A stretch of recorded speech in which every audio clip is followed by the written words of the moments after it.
Hi, this is Ray Flanagan.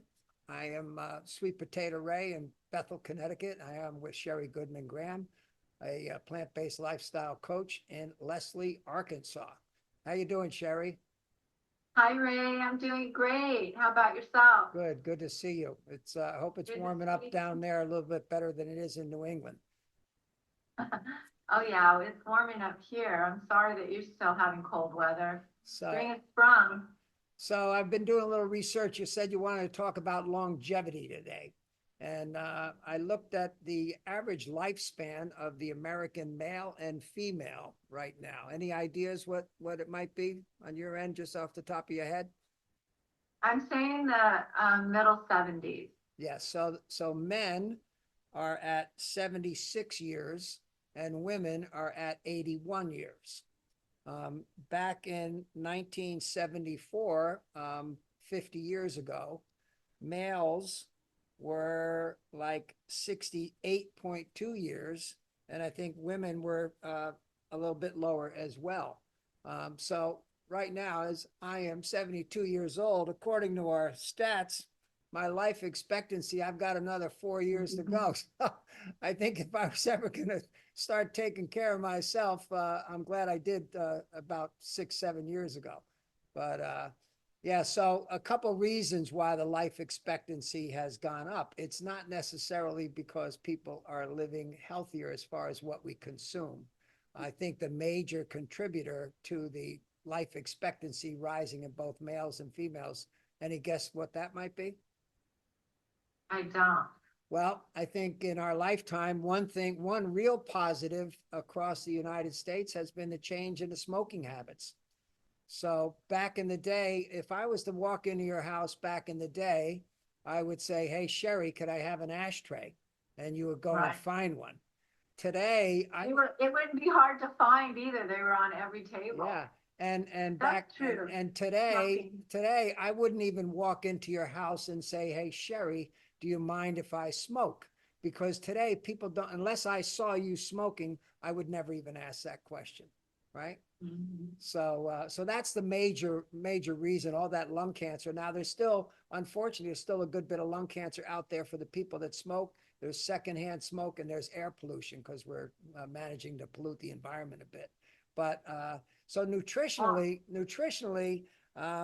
we are behind. Some, I think the average life expectancy for the male in Canada is 80 some odd years, right? So they're about 5 years better than what the U.S. male is expected to do. And certainly some of the European countries that eat a little bit better than we do a bit better as well. But well, Dr. Greger, he did a thorough study with several doctors that showed if you start eating a plant-based diet in your 20s, extends your life by 10 years. yeah, If you start eating a plant-based diet in your 80s, it extends your life by 3 years. And so somewhere in between, it's probably, 5 to 6 years. That's when I started in my middle 40s when I went completely whole food plant-based. yeah, But I think it's interesting that a lot of people say to the elderly people, oh, let them eat whatever they want in their 80s.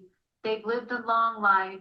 But you know what? We could extend it 3 more years. And like you said, not just longer, but quality. If they would eat a whole food plant based diet starting right there in their 80s. And I know it's hard when you see older people, they want their old foods. They're like children because they're reversing back and they want those processed foods. But if we can encourage them to eat more plant-based foods, at least less processed foods, less meats, less poultry, chicken, fish, cheese, all of those foods, they could live longer and feel better, less aches and pains, less arthritis. And that's why I really wanted to talk today about longevity because people don't think about the quality of their life until their life is almost taken away. yeah. And so I'm trying to promote out there to the people today that think about where you are right now and how you're feeling and how you could feel so much better by removing the inflammation, the joints, taking away some of the heart disease risks, the cancer. Okay, let me put it this way. I call them the four horsemen: Uh-huh. heart disease, heart disease, cancer, dementia or Alzheimer's, and then there's usually a neurological disease like Parkinson's or MS. Those are the four horsemen. that I know from my experience being a plant-based dietitian for 15 years, I can see that those can be reversed and prevented by taking less medication and eating food as your medicine. Yeah. So I'm just trying to get the word out there today to try to really promote the fact that we can live longer, but it's health span, we can live better by making these choices of eating clean, healthy foods and also moving our bodies and exercise. There's no second guessing, right? Exercise is really important. I was talking to you saw my post on Facebook, that link that talks about Jack LaLanne. He was the guru back then that believed in nutrition and exercise. And I saw that video that you sent me. And I actually put that quote that nutrition is exercise is the king, nutrition is the queen, and together you have a kingdom.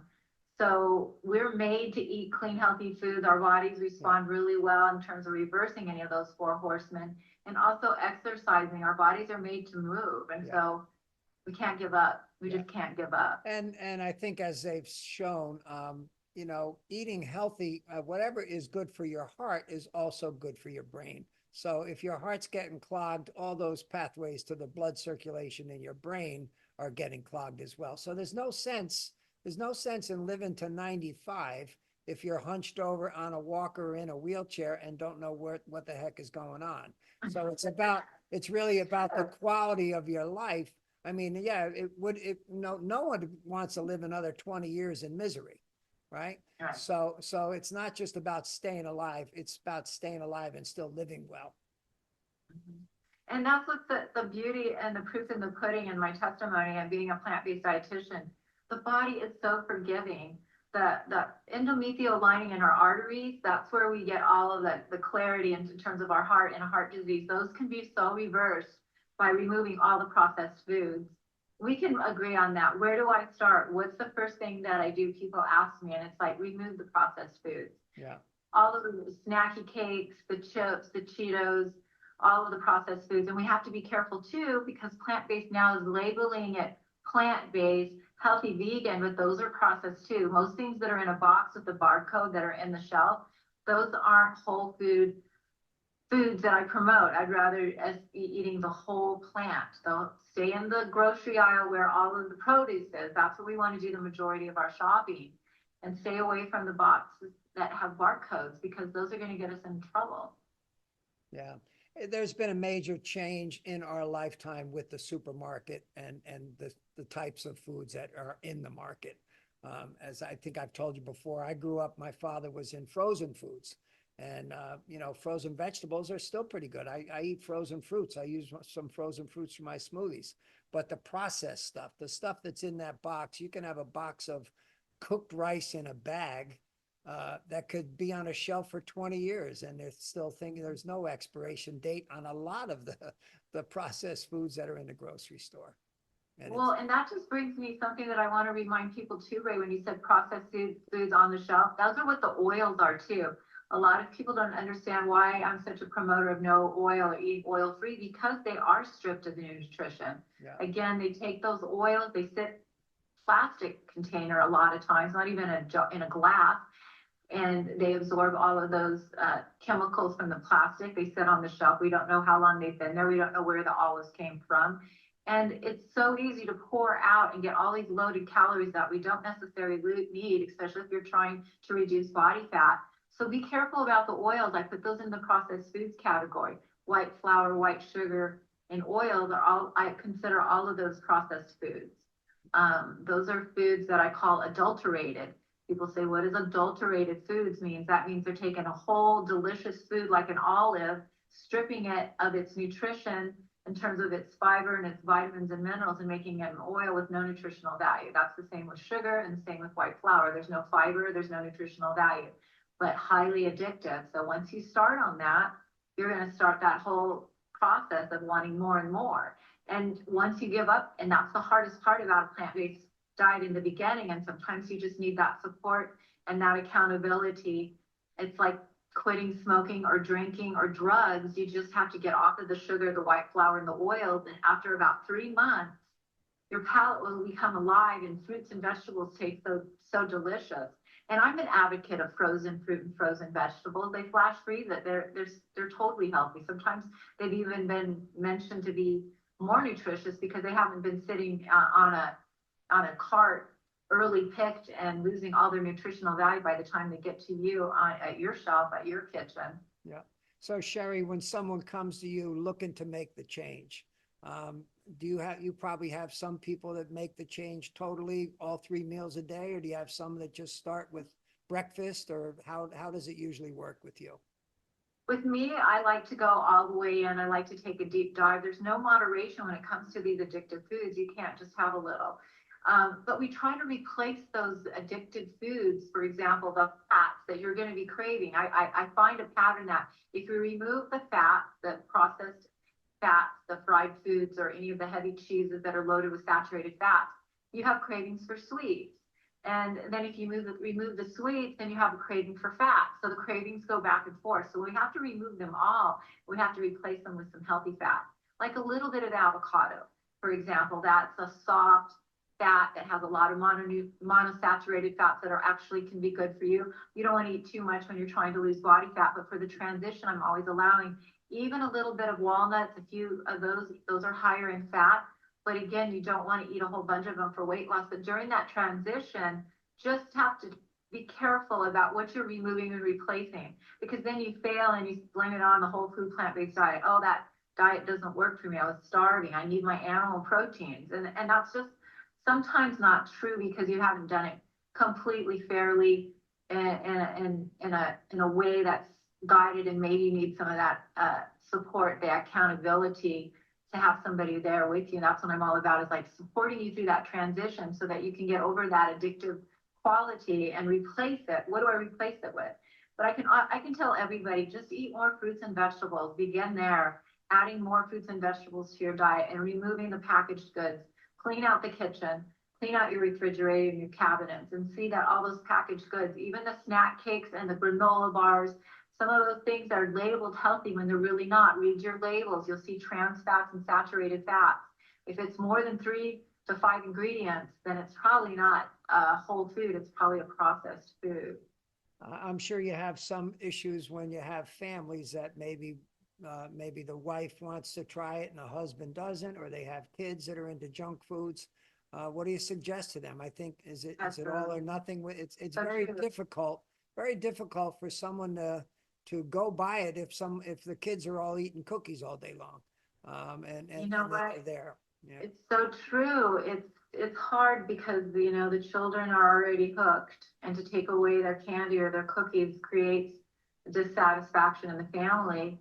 I think it starts first with the matriarch, the mother who's feeding them. If you start to change your ways and you start to get healthy and you start keeping the kitchen cleaner, so they may be complaining just like you're complaining for a while, but when those foods aren't offered and you replace them with a lot of delicious fruits, Yeah. and vegetables, even dry fruits, which I don't recommend for people who are trying again to lose body weight, but for children who are super active and growing, just having some raisins and some figs, those are healthier. They've got nutrition. And so I work with mothers that have children to introduce them to some of these foods. And with your mate, it's very challenging. I see that all the time. It's so much easier when your mate finally crosses over and agrees with the way that you're eating. But until then, someone's got to get started. Someone's got to be doing it first, and then everybody will follow along, because you can stand behind your diet when you see how well you look, how your skin is glowing, your clothes are getting looser, you're having more energy, you're off your medication. People start to listen and notice, and your mate will do the same. And when you take care of yourself, then hopefully they'll follow along. That's usually been the case in my experience. And I love for couples to do it together. I love for the whole family to jump in and make it a lifestyle change for health reasons. Yeah. The candy's so bad for their teeth. I've seen it firsthand with my niece down in Charlotte, North Carolina. She's got 4 children. These kids, she's got no junk in the house. These kids, they come home, they eat fruit after school, they get exercise, they make their own breakfast, healthy breakfast in the morning, and it's really something to see. And I think when the mom explains it to them, and the mom is fit, and the dad is fit, it's just a wonderful thing to see. And kids, if they're growing their own vegetables in a garden, there's nothing more exciting. It's so magical for them. So I think it's about education. And unfortunately today in schools, there's a lot of obese young children that have already type 2 diabetes at a young age. Type 2 diabetes right now in the government, with all the healthcare crisis going on, they're talking about how do we make insulin affordable, right? How about we make insulin not necessary? Yeah. They're saying it costs $400 a month for someone to use insulin. We want to get it down to $30 a month. Well, how about if you eat healthy and you don't have to use anything? That's a really good point. I know. Well, there's jokes about it. I've seen a joke on, I would rather have open heart surgery than to have to change my diet. It's way too complicated to change my diet, ha ha. But it's true, people, it takes a lot of effort, it takes a lot of self-focus and a lot of desire to really want to change, but it's so possible once you put your mind to it. But the easy way is to take medication, the easy way is to open up your heart and have a bypass, but it sure is painful and it doesn't solve the problem. You just have more problems down the road.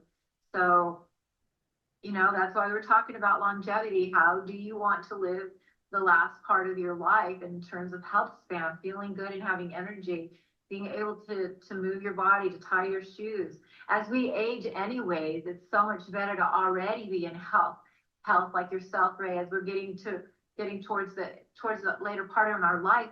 You're going to be so much better. Like you said, when you broke your arm and you ended up in the hospital, look how fast you healed because you're already healthy. So you take a tumble or a fall and you're already healthy, you're not going to end up having, serious fallback in time to come back to feeling better. And so people just don't think of longevity right now. They just think about that piece of cake and that candy and that fine drink of wine in that restaurant, and they don't think about what am I going to feel in the future until it's really taken away from you. Then you're calling me up in an emergency, like, please help me. I'm in really bad shape. And I'm just trying to give the warning out there now, like, start now, ease into it. Start at least removing the processed foods and trying to eat more fruits and vegetables. That's all I have to say. Yeah. And it's a great time of the year to start. It's springtime. The weather's getting nicer. People can get outside and there's more fresh fruits and vegetables available, isn't there? That's so true. This is the best time to get started. I agree with you 100%. There's so much variety in the stores with all the delicious fruits that are coming into season. Yeah. And people are afraid to eat fruits even. People think fruits have sugar. Fruits have sugar, but not the kind of sugar that makes your arteries and your heart in jeopardy. Fruit is good fructose, good sugar, has all that fiber in it, and it's delicious for you, and it's tasty, and it can certainly not hurt you or your children or your family. So please think about fruit in the terms of being healthy, reaching for a banana. People will like, oh, I haven't had a banana, but they'll reach for a cookie. And it's like, why not? The banana has too much sugar. Bogus. Banana is good for you. It's so delicious. And it has a lot of vitamins and minerals. Unfortunately, even the nutrition facts on the labels kind of worked against us because, on the nutrition facts, they show sugar in grams. Most of the average person doesn't know anything about grams. They've been talking about metric my whole life. And the reality is they put, 4 grams of sugar equals a teaspoon. So when you see calories 300 and only 24 grams of sugar, it sounds like, well, that can't be too much. 300 calories and only 24 grams. But in reality, there's 6 teaspoons. If you had 24 grams at 4 grams to a teaspoon, that's 6 teaspoons of sugar, say in a Klondike bar, an ice cream bar. And That's a good point. You're so right. They mislead us on the label. Wouldn't it be nice if they put that there's 12 teaspoons of sugar in this Snapple? I say, then you wouldn't pick it up and eat it as quickly as they want you to. If you and I had lunch together and you were having a Snapple and I was having an iced tea with a lemon, and then you watch me put 12 teaspoons of sugar in my iced tea, you'd probably reach across the table and slap me and say, Ray, did you know you just put 12 teaspoons of sugar in your iced tea? And I would say, hey, Sheri, you're drinking a Snapple. You got 12 in your Snapple. So, and what does it say on Snapple? Made from the best things on earth. Really? Yeah. Really. All those sugars. So some of these. I want to say something really quick before we close is that you're right. The juices on the shelf, those are pasteurized. They have to be pasteurized in order to be on the shelf, so they're not fresh and raw. The only way you're going to get a good fresh raw juice is to go to a juice bar and watch them squeeze it or squeeze it at home. Otherwise, it's just sugar sitting in a bottle. Go for the whole fruit and get the fiber. Yeah. All right, Sheri. So how do they get in contact with you to set up a coaching situation? You know, the best thing is to go to my website, Sheri, Sheri. Maybe you can put that down at the bottom, Sheri Goodman, GOODMAN.com. Yeah. I would love for you to come to my website. You can sign up there for my email list. You can find recipes. You can find a book a call. It's free clarity call to call me. I just want to talk to you. If I can be of guidance and service, and if you qualify and feel like we're a match to work for coaching, then I would love to invite you into my program. But it's not for everybody.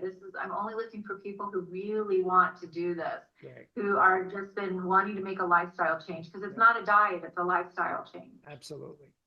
All right, Sheri, it's great to see you, and we'll talk again soon. I hope so. Thanks, Ray. Cheers. Great. Take care. Yep. Bye-bye now. Bye.